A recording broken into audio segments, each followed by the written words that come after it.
A feijoada é um prato que tem origens na culinária brasileira, mas sua história está ligada à época da colonização do Brasil pelos portugueses e ao período de escravidão.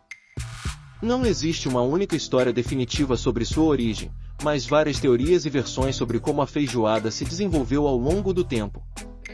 Uma das teorias mais aceitas é que a feijoada teve origem nas senzalas durante a época da escravidão. Os escravos aproveitavam partes menos nobres da carne de porco, como pés, orelhas e rabo, junto com feijão preto, para criar um prato que era nutritivo e substancial. Com o tempo, a feijoada evoluiu e incorporou outras carnes e ingredientes, tornando-se o prato rico e saboroso que conhecemos hoje. Outra teoria sugere que a feijoada foi influenciada pelos europeus, especialmente pelos pratos de feijão cozido com carne que eram comuns em Portugal e outros países europeus. Os ingredientes locais e as tradições indígenas também podem ter influenciado a evolução da feijoada. Independentemente de sua origem exata, a feijoada se tornou um prato icônico da culinária brasileira e é apreciada em todo o país.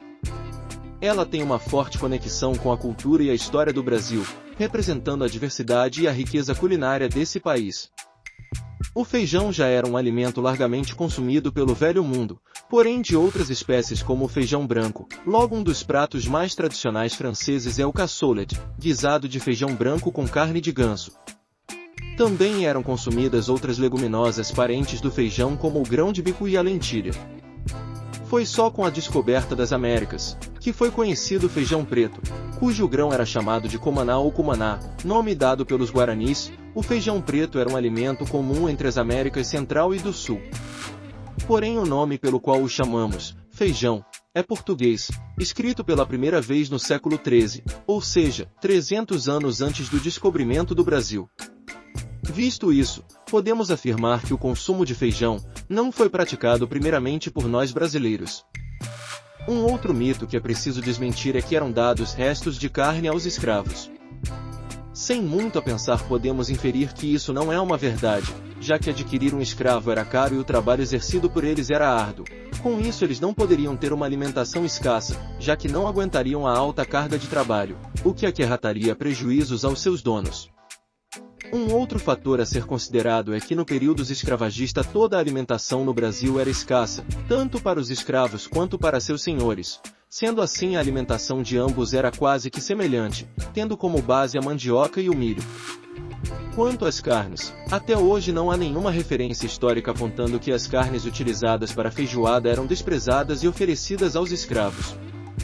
Muito pelo contrário, eram consideradas iguarias. Existe um recibo conservado até hoje, datado de 30 de abril de 1889, em um açougue na cidade de Petrópolis, no qual se vê que os senhores consumiam carne verde, vitela, carneiro, porco, linguiça, fígado, rins, língua entre outros, comprovando que não eram restos.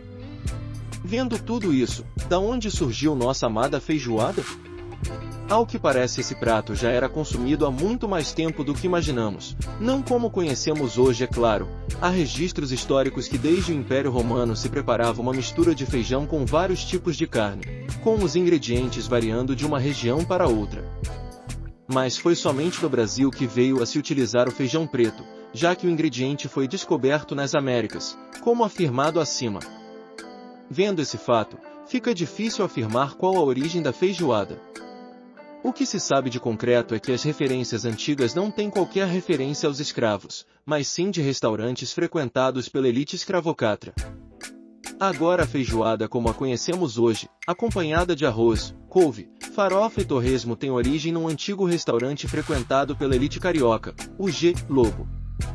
O estabelecimento foi encerrado na década de 1940, mas suas heranças permanecem até hoje, tendo eternizado nosso prato mais querido. Sendo brasileiro ou não, uma coisa é certa, somos nós que difundimos essa inexorável receita. A feijoada.